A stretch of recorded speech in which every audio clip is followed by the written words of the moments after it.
participarem, comentarem, perguntarem. Tem ali. Um provérbio que eu diria é o que eu acho que representa bastante esse jeitinho, né, da questão da amizade, que é mais vale um amigo na praça do que dinheiro no bolso.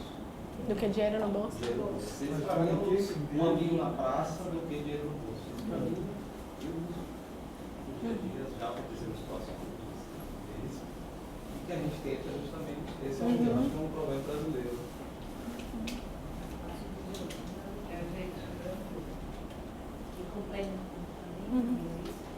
Dos amigos tudo, dos inimigos também. A gente faz isso. A gente faz isso. Oi. Bom, primeiro eu dou parabéns. Obrigada. É muito interessante. Eu acho que a psicologia junguiana, você está fazendo um movimento necessário na psicologia junguiana e que os junguianos mais contemporâneos estão começando a fazer, que está saindo um pouco daquele contexto puramente intuitivo e entrando um pouco em contato com a sensação. Então os junguianos estão indo para a academia agora para descobrir que nem tudo o que é essa alma, fazer esses questionamentos, que é o que acaba dando esse embate no seu trabalho o tempo inteiro, a questão de que é muito interessante, porque a gente é muito acostumado a pensar de uma alma cultural como se fosse apenas uma alma cultural. Na verdade, a gente talvez precise começar a pensar em multiplicidades. Né? Então, podemos falar de apenas uma cultura, principalmente quando se fala do Brasil. Né? Então, a psicologia junguiana tem essa capacidade de ambos opostos. Da mesma forma que a gente sempre falou do Brasil, a alma brasileira como uma coisa muito generalizada, né, muito generalista também, a gente agora precisa começar a olhar sobre esses pormenores. Eu acho que existe um movimento de conexão com o social. Essa ideia de que a alma é minha, ela não é minha. Né? Isso é uma diferença que recentemente no doutorado eu comecei a me dar conta de como existem dentro da psicologia algumas perspectivas diferentes. Né? Hillman, ele faz uma certa... Hillman se aproxima a psicologia junguiana muito do individualismo, porque Hillman ele vai dizer de que a alma é minha e ele não aloja ela em mais um lugar nenhum e ela é minha e ponto, acabou, e eu sou um sujeito que ando desconectado do mundo. Isso é inconcebível. Ele comenta sobre a Anima Mundi, mas ele não cria nenhum sistema de real conexão entre isso, diferente de Jung, que ele vai já citar de uma outra forma e dizer: a minha alma é muito mais de meus antepassados do que minha. E aí eu começo a conectar esse sujeito com o mundo, porque nós somos um sujeito político, como diz o próprio o seu próprio orientador, né? Nós somos um sujeito político. Eu não tenho como ser construído separado da minha cultura. Eu não posso conceber de que a corrupção é apenas do... Eu recomendo muito o Karnal, não sei se você conhece, é um filósofo, está bem na moda agora. Isso, ele trabalha... Isso, e ele Karnal com C ou com K? Ele tem alguns anos atrás teve um programa na TV Cultura que falou muito sobre a questão do ódio no Brasil, que é uma coisa que a gente não fala, né? O brasileiro não pode odiar. E como você traz com essa função sempre escondida dentro da gente, essa sombra do qual agora a gente está começando a falar. E ele começa a dizer uma fala muito parecida com a sua, a questão de que o mal sempre está no outro, né? Todo mundo se ama no Brasil, mas o problema é o paulista, é o nordestino, é o sul, né? Sempre é o outro, nunca é assim mesmo. Eu acho, bom, na verdade eu tenho várias questões que depois vou precisar de muito tempo para conversar com você, mas eu acho que isso é fundamental nesse trabalho que você está fazendo, se dedicando, por isso que é tão difícil, por isso que é tão inovador, que é reconectar a alma do sujeito na alma social, esse trabalho de ir e vir, de dar dúvidas, de saber exatamente, e você vai ter que ir muito para a sociologia para entender isso, não tem. Por isso que o meu trabalho, meu orientador até falava, mas cadê Jung? Mas Jung disse o quê? E eu pensei, como que eu vou falar o que é corrupção se eu não estudei o que as ciências sociais falaram? Eles já estão, sociologia, antropologia, o direito, já está falando que é corrupção há muito mais tempo. Eu vou ignorar o que é isso? Né? Eu tenho que entender como é que, por exemplo, numa descrição das ciências sociais, a principal descrição de corrupção, a sociedade ficou de fora. né? O terceiro elemento ficou de fora. O que houve? Quando você fala, por exemplo, ali, né, que você trouxe a colonização, ali começou a corrupção, quando os índios, com a pureza, a corrupção quebrou a pureza que existia no local, quando o cara veio, deu um espelhinho para o índio para poder que ele fizesse, isso era corrupção, trocar com os objetos que eles não viam, se encantavam, quer dizer, olha como, né? Porque aqui... são 500 e poucos anos mesmo já. Porque assim, quando a gente fala de corrupção, eu não sei se isso ficou claro na minha fala, eu falei de vários tipos de corrupção aqui, né? Eu não falei só de corrupção da propina, mas corrupção de alma, de alguma coisa que foi corrompida e foi rompido, né? Então, você sai de um estado de pureza infantil e primitiva, né, do Éden, mas para outro mais, porque se você ficar lá no paraíso, como Adão e Eva, você não cresce, você vai ter aquilo para a vida toda, você precisa se corromper, precisa morder a maçã para uma consciência, né? Então, nossa corrupção, se a gente pensar, ela é um passo para a consciência, só que é um passo muito doloroso, muito difícil, tem gente morrendo e seja vivendo isso aí de uma forma mais dura do que a gente está vivendo, né? Mas vamos chegar lá, né, num passo. Eu enfrento um grande problema na minha tese, né? Eu não tenho como entrevistar corruptos.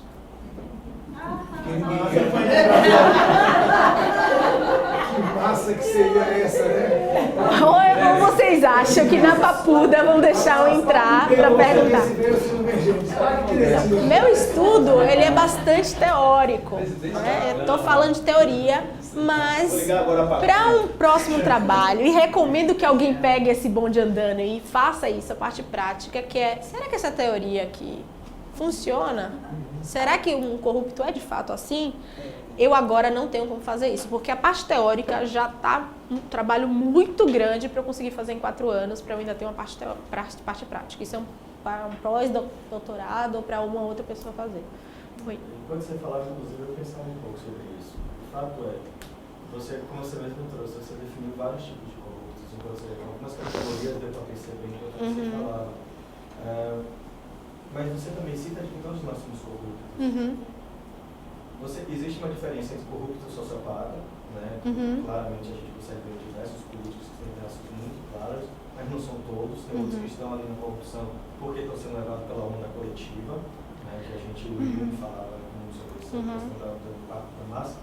Mas se todos nós somos corruptos, a gente consegue fazer experimentos, e aí cabe pensar sobre isso, né? Para os próximos trabalhos. Justamente isso, de desenvolver estratégias para ver como o sujeito falei de uma alemã, que ela foi a única que falou de características pessoais do corrupto. Ela fez de uma maneira diferente, eu esqueci de falar na hora. Ela pegou estudantes e propôs um jogo, eu não sei detalhes do jogo, mas que envolvia um dinheiro virtual, em que eles tinham que fazer um negócio e eles tinham que fazer a empresa deles crescerem com esse negócio. E aí ela estudou as vias que os estudantes tomaram para poder fazer as empresas deles crescerem. Então é um jogo, ele é hipotético, mas ele é extremamente pensado para falar de corrupção. Ou seja, eu ganho mais se eu chegar lá, mas como que eu faço para chegar lá? Né? Uma ideia bem maquiavélica da coisa. E ela conseguiu chegar àquelas características. Então, é um estudo empírico, a diferença é que é bem prático, só que ela não está entrevistando um cara que foi realmente convicted. Ele não foi preso ou ele não foi condenado por corrupção. Esse sujeito, ele é quase que inalcançável para a academia. É muito difícil chegar até ele. Não é impossível. Mas eu não posso entrevistar um cara que nunca foi condenado, porque ele vai ter todas as artimanhas para dizer que ele não é corrupto. É uma confissão de crime. E por que ele vai, inclusive, confiar em mim? Eu posso ser de um jornal, eu posso ser alguém que está ali tentando pegar ele no erro para ele ser preso. Então, eu não consigo imaginar realmente isso na prática, mas não acho que é impossível, não. De entrevistar um corrupto seria em que sentido? Para você Um teste psicológico, se é psicopata ou não é. E outras, aí a psicologia ela tem várias formas, né, de vários métodos, de como você fazer perguntas e você comparar a resposta de várias pessoas e fazer um discurso que é comum a todas essas pessoas. né? Análise do discurso, ou o discurso do sujeito coletivo. Tem várias formas de você analisar o que está sendo dito. Então, eu proporia uma entrevista com perguntas semi-estruturadas, que eu pudesse variar alguma coisa, mas um roteiro básico, e depois analisaria essas respostas. Adoraria fazer isso. Você convencer a pessoa, talvez você conseguisse. Mas é isso, eu corromper a pessoa, eu consigo fazer a pesquisa só no nível de corrupção do dia a dia. Né? Mas a corrupção mais grave eu não consigo. Posso te indicar vários Eu não vou lá, eu vou querer sim. Camila, por gentileza, o mundo, a essa altura do campeonato, já deve estar ciente de que uma das maiores instituições mais poderosas do mundo hoje está elegendo seu presidente. Eles têm o poder de adentrar em mais de 100 países do mundo e, consequentemente, aqui no Brasil, inclusive, o advento da Copa do Mundo, dizem que foi a Copa supostamente em que a fraude mais sobressaiu. Até aqui as coisas estavam encobertas e tal, e realmente funcionou, mas que também sobressaiu no mundo inteiro. E aquela figura do trickster, eu achei muito interessante. Seria a própria essência do futebol, o trickster dessa instituição que você pegou a essência da coisa. Porque o que é o drible, se não o trickster? Pois é. É a enganação, é o molejo, é o jeito, é a improvisação. E eu não ia falar do 7-1, mas eu acho que é interessante falar. Eu tenho um capítulo relacionando ao complexo de identidade do brasileiro, do que nós vemos como nós mesmos, do que é ser brasileiro, e o futebol e a corrupção. Né? Como a gente correlacionou essas três coisas. E na Copa, o que se falou mais é que a eficiência dos alemães e o ir para o exercício todo dia e fazer dentro da regra sobressaiu a nossa improvisação. Que lá nas décadas de 50 ou de Pelé ou o que for, lá aquilo era o que era mágico, né? Era o que sobressaía no brasileiro, essa espontaneidade do cara que não ia para os treinos, mas que fazia um jogo maravilhoso, né? Um jogo que era arte, futebol arte, é assim que se fala. Técnicas, né? E evoluíram. O alemão, ele conseguiu chegar lá sem a improvisação. Então foi um banho da gente, esse 7-1, para dizer, olha, a eficiência ela é importante. É importante treinar, é importante pensar sobre o futebol, ele não é só da prática, ele não é só uma inteligência sinestésica, uma inteligência do corpo, ele é uma inteligência intelectual mesmo, que você pensa sobre o que é que você está fazendo lá dentro. Não que a gente não tenha, a diferença é o nível. Né? Do que acontece aqui, do que acontece lá. Eu acho que a gente conseguiu, né? Eu acho que talvez aí a parte do inconsciente coletivo, nossa economia, né? Então, bem errado nesse aspecto, mas a gente construiu essa identidade de que somos os melhores do mundo, no futebol. E a Copa do Mundo veio nos dizer, né? Tipo assim, puxar a orelha e dizer assim, ó, exatamente, baixar esse ego um pouquinho e dizer assim, ó, sinto muito, mas existe outros aí que estão neste lugar. Por isso que eu acho que o 7-1 foi importantíssimo. Apesar de que foi dolorido. Eu assisti na Inglaterra, num bar cheio de estrangeiro, lotado, e eu era a única brasileira. De camisa amarela e verde, a única, e que parecia... A qualquer momento eu ia entrar embaixo de uma mesa, porque eu não estava aguentando. Estava doendo em mim, era pessoal, estava doendo na minha pele. E olha que eu nem gosto de futebol. Mas estava doendo e eu não conseguia assistir o segundo tempo. Eu precisei sair de lá. A sensação é que iam perceber que eu era brasileira, eu ia ser pega no flagra. Eu não fiz nada de errado, gente. Mas o que foi que aconteceu? Mas eu fui tomada pelo complexo nesse momento, completamente tomada. Se a gente fizer um estudo histórico do esporte em si, inclusive do futebol, a corrupção está lá desde o primeiro momento. Tá. Mas sabe o que é interessante? É que foi uma maneira da classe que se sentia mais inferiorizada, dos não brancos, de sobressair. Né? Então é como muitas vezes o negro, o pobre, conseguiu mostrar que era superior. A gente se percebeu superior pelo futebol. Só que isso não se sustentou. O problema foi esse. Ou a solução, né? Porque a gente pode fazer diferente. Oi. Veja só, alguns anos atrás, o Brasil era conhecido no mundo inteiro pelos melhores pilotos de Fórmula 1 natural do mundo, né? Existem bons pilotos no mundo inteiro, mas os melhores eram do Brasil. Fittipaldi, Piquet, Senna, os europeus diziam que tinha alguma coisa na água do Brasil, né? os caras bebiam e viviam arroz piloto. Será que existe alguma coisa na água do Brasil que vive tantos corruptos? Ou isso é uma coisa que, mesmo estando na água, em algum tempo vai passar, como os pilotos brasileiros?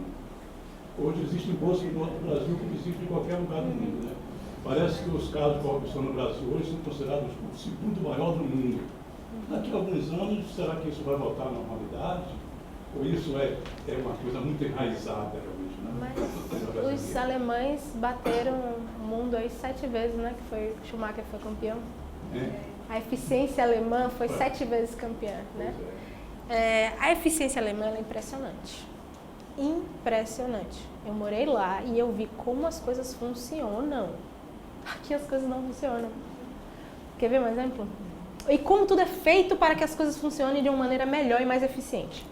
Quando você vai no shopping center aqui, você vai subir ou descer uma escada rolante, você vai, sobe, dá a volta para subir para ir para o outro lado, né? A escada rolante ela vai para um lado, no andar seguinte ela vai para o outro. Você tem que estar sempre dando essa volta, né? Nos andares, se você quiser subir vários andares. Na Alemanha, não só elas são sempre do mesmo lado para o seu tempo ser economizado, para você conseguir fazer tudo mais rápido, como as escadas sobem e descem a mesma escada. Então, se tiver alguém vindo por baixo, você liga a escada com o pé, ela sobe. Se você tiver vindo por cima, você liga a escada, ela desce. Então, isso, para mim, é um exemplo da eficiência, é de você pensar de como eu posso fazer melhor o que eu faço. Não adianta ter uma escada rolante e fazer o sujeito perder tempo. Aqui fica um monte de gente no meio. Eu ouvi dizer que em Portugal, me desculpe quem tem descendência, mas eu ouvi dizer que em Portugal tem escada rolante só para descer e escada normal para subir. Eu não sei se isso é verdade, eu nunca fui em Portugal. Mas a gente herdou isso, né? Essa coisa que não é eficiente, é caótica, é feita para fazer a gente ficar rodando por aí. Encontrar os nossos colegas. As escadas elas são assim no Brasil porque faz você olhar as lojas exatamente. Da mesma forma que os mercados também são estruturados para que as coisas mais importantes estejam sempre no fundo. Exatamente. Para você sempre ter que ir lá, né? Não que eles não tenham isso, mas é bonito de ver a eficiência, gente. É bonito. Oi? Camila, outra coisa que você estava falando e eu estava refletindo é sobre a questão de, também no Brasil, talvez a corrupção seja interessante, vale a pena, porque, por exemplo, a gente tem um legislador triste, como você falou aí, analfabeto, uma pessoa que é palhaço literalmente, não obstante seja um legislador, e o nosso direito positivo, ele tem talvez como essência a impunidade. Então é importante para o Brasil, dentro desse contexto cultural, para algumas pessoas que já têm essa propensão a serem corruptos, valer a pena no sentido do enriquecimento, por exemplo? Não sei responder essa pergunta. Se eu pudesse, eu fazia um teste psicológico para todo deputado. Você entendeu? Mais ou menos, diga aí. Veja, eu quis dizer o seguinte, no Brasil, a gente sabe que tem um direito positivo, as normas legais cogentes em vigor, que, feitas por corruptos, que se prepararam, que foram para lá para legislarem em causa própria, então para eles talvez venha a ser interessante enriquecer, como está acontecendo, até no exemplo que você deu da figura, enfim, da esposa do rapaz que chegou aí, todo mundo sabe aqui quem é, e provavelmente, se eles enriqueceram, que se satisfizeram com todo esse volume de dinheiro para eles, provavelmente pelas leis brasileiras não vai acontecer nada. O seu objetivo era esse? Mas sabe o que acontece? Não, É uma questão de tempo. É uma questão da aplicabilidade. Espere o Brasil amadurecer mais. É isso que vai acontecer. Eu acho que a Lava Jato já é uma grande evolução. Porque o nível de corrupção ele não aumentou. O que acontece é que a gente está vendo mais. Talvez tenha aumentado pela proporção do Brasil que cresceu. Mas agora a gente está vendo. E outra, eu acompanhava de lá como se fosse novela. Porque tem vilão, tem mocinho. E a gente está crescendo com essa história. Assim como a gente assiste um filme e que uma criança aprende o que é bem e o que é mal assistindo um filme ou lendo uma história, a gente está aprendendo também o que é bom e o que é mal. É importante. Agora, quando você fala assim, o direito que foi escrito pelos corruptos, sim e não, porque muita coisa lá não acontece dentro do Senado apenas ou dentro do Congresso, tem muita coisa que acontece do lado de fora, tem lei que é feita pelos assistentes, não é por quem está lá dentro, tem muita coisa que não é tão simples quanto o que a gente fala aqui. Mas o que eu sei é que a impunidade, ela tá mudando. Eu acho que ela não tá como antes. Eu faço por desculpa. Só dentro desse assunto aí que você respondeu a ele, a gente já começou, mas eu trabalho na CGU, no órgão de combate à corrupção e tal. E eu estou lá desde 2004. Né? E eu faço uma alegoria sobre o processo de conhecimento e de combate à corrupção que a gente faz. Né? Que, por exemplo, no início a gente ia, por exemplo, fiscalizar uma obra, um ginásio, e você não encontrava nenhum terreno. Depois você já passava aí e encontrava o ginásio meio construído, abandonado. Depois a gente já passou aí e encontrar o ginásio construído, mas com material de péssima qualidade, as coisas ligam. Depois você já chega lá, vê o ginásio bem construído, com material de qualidade, pelo dobro do preço. E hoje a gente já encontra o ginásio construído em qualidade com preços de mercado, preços normais, e alguns outros com o dobro do preço. Eu vejo isso na prática, né, quando estou lá desde 2004, esse é o processo de evolução. Isso é o Brasil crescendo e evoluindo. Então parem, gente, de reclamar tanto, vocês não estão ajudando. Eu queria te perguntar uma coisa. Deixa eu falar aqui com Cisa que ela pediu primeiro. Tem meia hora, né, de cobrar essa lista. Eu volto. Diga, Cisa. Quem é de casa, cede a vez, né? Diga. Quando você estava falando, eu estava pensando nessa coisa do espectro do mal. Né? Porque assim, quando a gente pensa nas polaridades, nos extremos das polaridades, fica fácil de visualizar, né?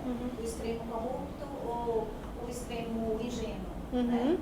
Mas assim, o mal como esse espectro, como essa tendência arquetípica, quer dizer, é inato em nós, né? Existe um instinto de destruição, existe um instinto de querer levar vantagem, existe um instinto de driblar para chegar no objetivo da forma mais rápida possível. Então, eu acho que o que aumenta muita angústia no nosso caso do Complexo do Brasil, eu acho que passa por alguns fatores como essa questão do tamanho, né? Assim, esse tamanho continental que você falou, quer dizer, se você falar da excelência da Alemanha, mas que a Bahia é maior do que a Alemanha, então é mais fácil ser excelente lá, mais fácil no sentido histórico e várias coisas. Então, quando a gente pensa assim no tamanho e na diversidade e na consequência para o escândalo que é a desigualdade aqui, eu acho que isso aumenta muito o nosso nível de angústia diante da corrupção em lugares em que a desigualdade não é tão grande assim. Né? Então, eu fico pensando assim, se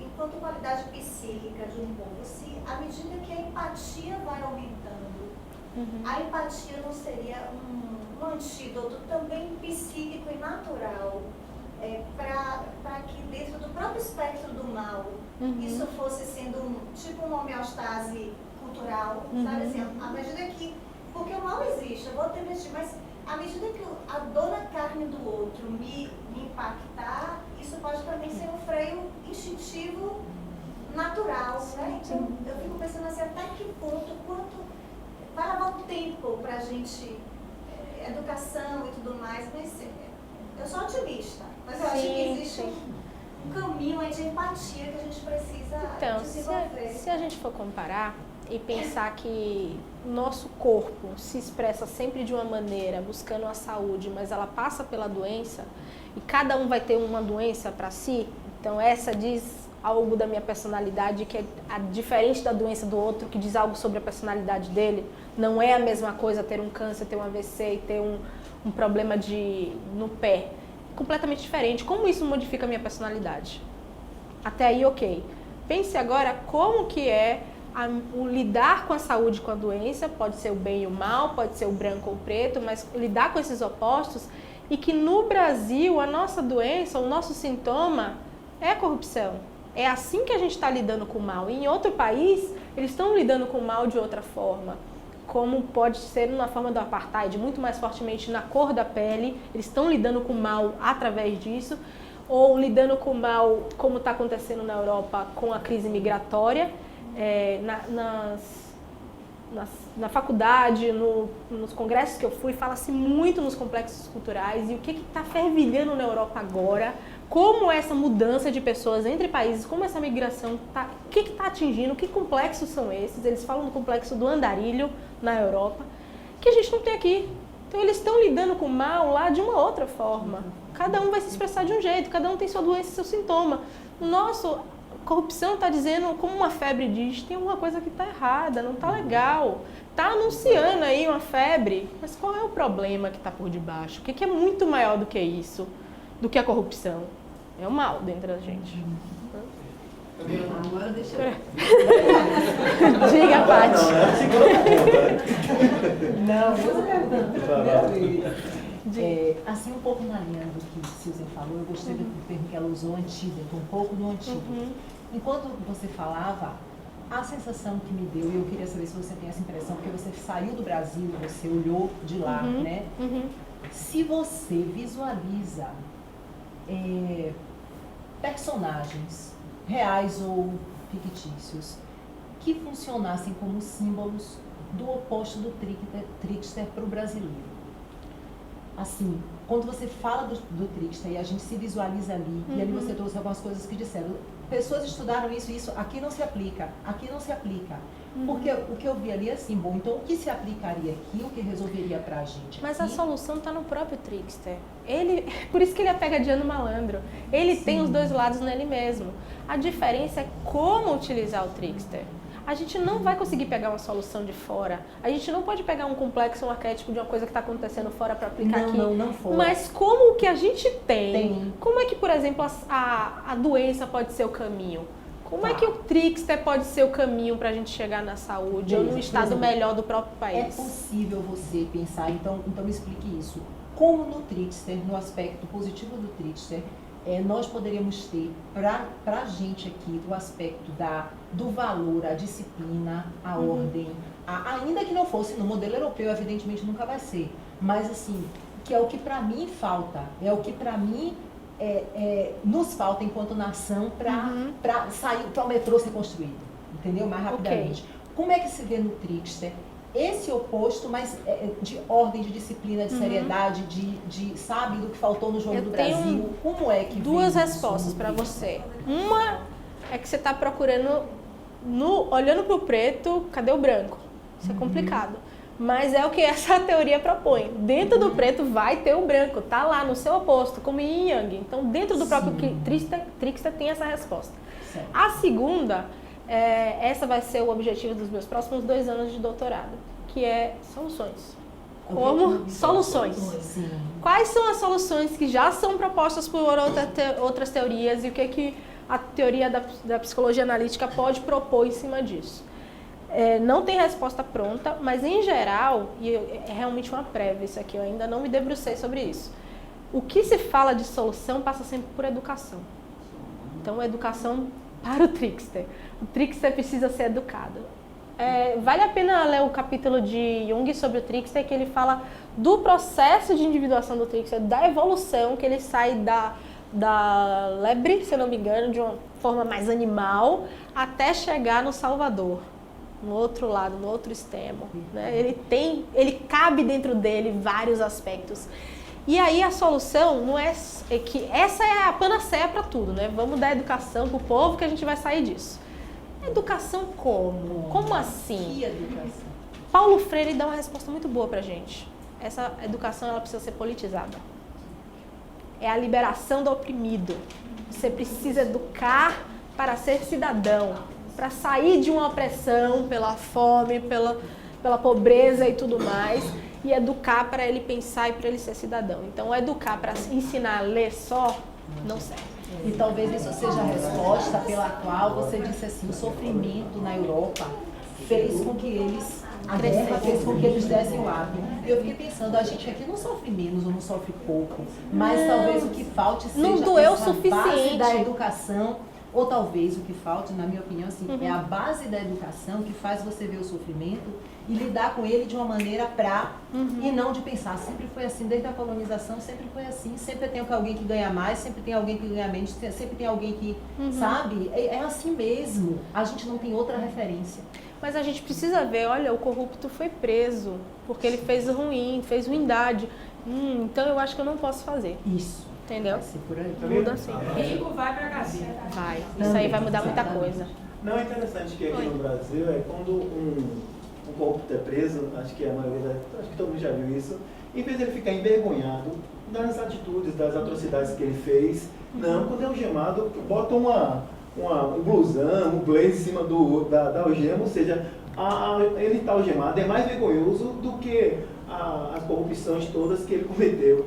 Outra coisa, ele falou até de Leandro Carnal, Leandro Carnal dá um exemplo, falou o pai dele, disse que o pai dele era político, e chegou uma determinada época que o pai dele falou assim para Carnal: meu filho, acho que eu vou mandar abandonar a política porque estão chegando no meu preço. Você vê a ideia que você falou no início, essa questão, quem é que de nós aqui comete essas corrupçõezinhas? Ele fala que ele está usando mais a linguagem Foucaultiana, todas essas corrupções que comete, seja de estacionamento, o jeitinho e tal, apesar que esse jeitinho tem outras conotações, mas ele fala assim, a gente começa a juntar essas corrupçãozinhas e aí imagina que essa corrupção está em um partido, está em determinado grupos de governo e tal, quando na realidade a corrupção está... Só para eu ser clara que eu não falei sobre isso, mas as ciências sociais elas já fazem essa distinção de níveis de corrupção. Então, corrupção do dia a dia, ela aparentemente tem a ver com a corrupção maior, a grande corrupção, como eles chamam, mas se você comparar, botar as duas juntas, elas são muito diferentes. Então, o que eu faço no meu dia a dia, se eu furo uma fila, não é igual ao que o corrupto faz. Mas ele é um nível muito menor, uma escala muito menor do que acontece lá. Só que não é só você parar de furar a fila. E isso talvez é que eu preciso deixar mais claro. A gente precisa combater a inércia, a gente precisa fazer mais pelo país, a gente precisa saber que a gente está fazendo para o país crescer, não é para ter seu salário no final do mês. Então, é fazer pelo coletivo. Né? Eu posso fazer uma... Oi. Quando você falou aqui que a tua parte, não que isso que eu vou falar venha de encontro, que você falou que é a segunda parte da tua tese, que é a solução, mas assim, quando a gente fala o povo brasileiro está acordando, tudo que está passando, né? O povo brasileiro, acho que é uma característica dele também, de querer sempre heróis, heróis imediatos como solucionadores dos problemas, né? E aí, assim, eu não sei se você vai falar isso, você vai saber se você for falar para eu poder ler. Você só vai ler se eu falar disso? Não. Legal. Assim, por exemplo, quando essas figuras que meio emblemáticas, como o Sérgio Moro, por exemplo, até que eu fico impressionado quando as pessoas colocam na rede social que aquele, como é que chama, Bolsonaro, são solucionadores.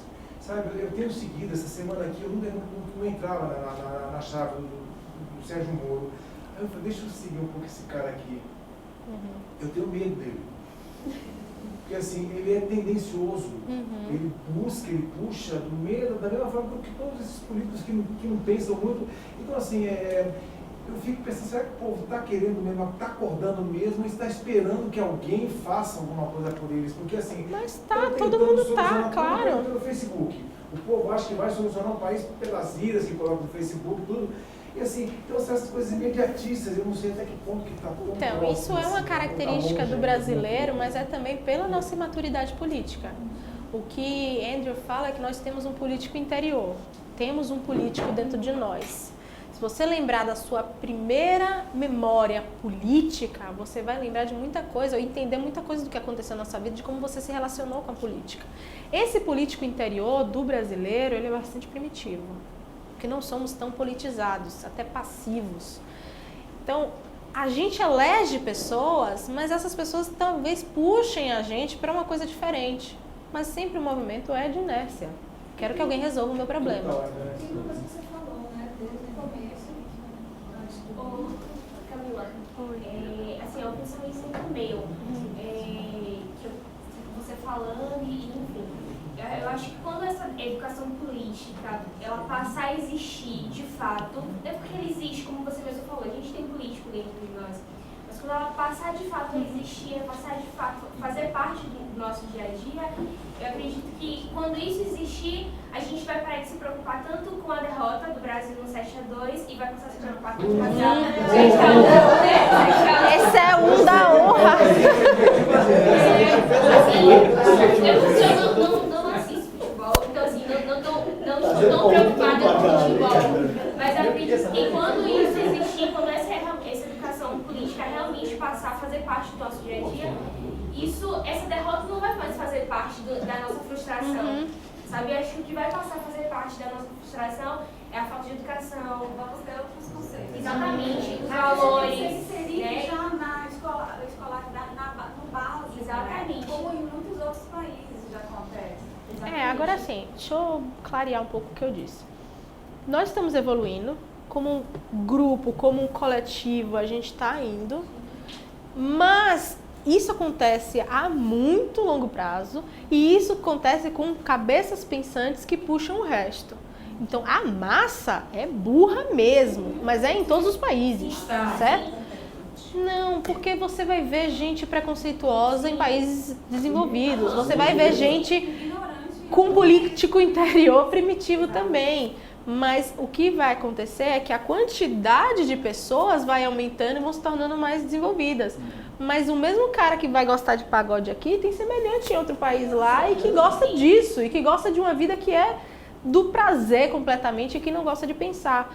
Então a gente está evoluindo, mas tem pessoas que estão puxando a gente, né? Tem pessoas que estão fazendo esse serviço. Tem um autor que talvez te ajude nessa segunda parte, que é Amartya Sen. Não sei se você não conheço, conhece. não. Ele trabalha muito com questões... Na verdade, ele trabalhou com a pessoa que construiu o IDH, que é o Índice de Desenvolvimento Humano. Só que a Amartya Sen ele chega a se aproximar mais a um conceito que a Suzane traz, né, como lidar com a sombra, porque ele vai dizer de que melhor do que você avaliar um país pelo Índice de Desenvolvimento Humano baseado em crescimentos econômicos e algumas políticas, é observar a liberdade, índice de liberdade. E liberdade implica se eu poder ter a cor, eu poder ter meu gênero, eu poder ter o direito de poder falar. Então ele analisa de que a partir do conceito de liberdade você tem mais categorias para conseguir pegar, inclusive as outras coisas, como por exemplo liberdade econômica, de poder ir e vir, de poder ter...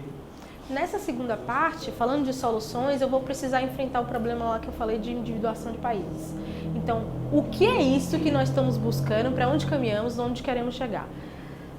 Faz parte do que a gente pode imaginar de um país individuado, ou dentro do seu processo de individuação, querendo chegar lá, o índice de desenvolvimento. Só que o botão pobre, pobre, pobre, tem um índice de desenvolvimento, um índice de felicidade humana. Faz parte também, não é só dinheiro, não é só isso, mas eles não têm o parâmetro que a gente tem. Vamos medir o quanto a pessoa tem de dinheiro, vamos medir o quanto o povo está satisfeito, né? Oi. Obrigada. Dentro dessa linha que você fala da inércia, Mariana Chauí, ela traz... Sim, eu uso ela também. E o brasileiro, ele delega o poder quando ele volta. Ele não compartilha o poder, que seria uma forma de você tentar não deixar que o outro faça por você, mas que você fazer junto. E aí, nessa linha dessa delegação do poder, né, como é que você vê? Você acha que há uma conveniência também nessa delegação? Não é conveniência, não. Vou te dizer por quê. Quem veio de uma escravidão onde não era possível ter qualquer poder, o poder estava no outro, então eu não sei exercer, eu não tenho poder. Então, mas aí teria duas, eu compreendo o que você está falando. Uma parte sim, falta essa educação que o Pedro fala. Mas existe uma outra que não, que está educada, muito bem educada. E aí haveria talvez uma conveniência dessa parte que realmente não passa por esse processo da não educação que Paulo Pedro fala. O que você acha? Você acha que nessa parcela há uma conveniência? Eu não sei dizer o que é conveniência. Eu falei o tempo inteiro aqui de fazer o que está mais fácil, de dar um jeitinho para conseguir o que eu quero. Mas eu acho que está muito mais voltado com o individualismo. Ou seja, de fazer o que eu quero e que exploda o resto, né? Então faz parte dessa individuação, o país, eu esqueci de falar, minha fala era até para você. Dentro do mal que os países estão combatendo, o que a gente está combatendo é individualismo. Esse senso de união, o senso de grupo, a gente ainda está desenvolvendo, né? E não é, por isso que não é só não é só a conveniência, mas tudo eu, né, para mim.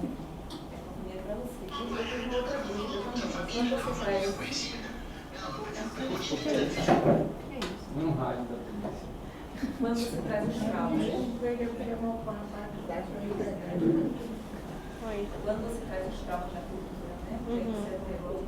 Você traz a colonização também. Aí, na colonização, tá claro, deve estar contemplada essa a questão do genocídio da população indígena. Sim. Porque, na verdade, é o genocídio da própria origem. Uma das autoras, ela escreveu um livro sobre a mutilação da alma brasileira. Somos pessoas mutiladas. Tivemos uma parte da nossa história simplesmente apagada porque não era igual ao do branco europeu. Então somos capengas. Ainda estamos lidando com a nossa raiz que foi tirada de nós. Então pense numa planta que agora tem que se desenvolver, mas cortaram as raízes dela. A gente está vivendo esse problema. Você falou, gente, a gente dá mais uma para a gente encerrar. Olha, primeiro, claro, elogiar muito o seu trabalho. Obrigada. Fiquei muito bem impressionada com a gente chama tessitura, né? O tecido que você está fazendo dessa abordagem, que é brasileira, mas que é humana, e da psique do humano. O suborno, a sabotagem, né? As armadilhas que se criam na cabeça dos egos fazem a corrupção acontecer e os interesses aumentam à medida que o poder aumenta. E acho que tem uma análise muito boa que você está fazendo. E o que me impressionou melhor é ver como você, assim como eu também, faço doutorado em psicologia social, aproximando a psicologia analítica do arquétipo. O arquétipo é uma linguagem que é, no meu olhar, antropológica. A gente precisa estudar a antropologia da alma humana para estudar a antropologia da corrupção, não é?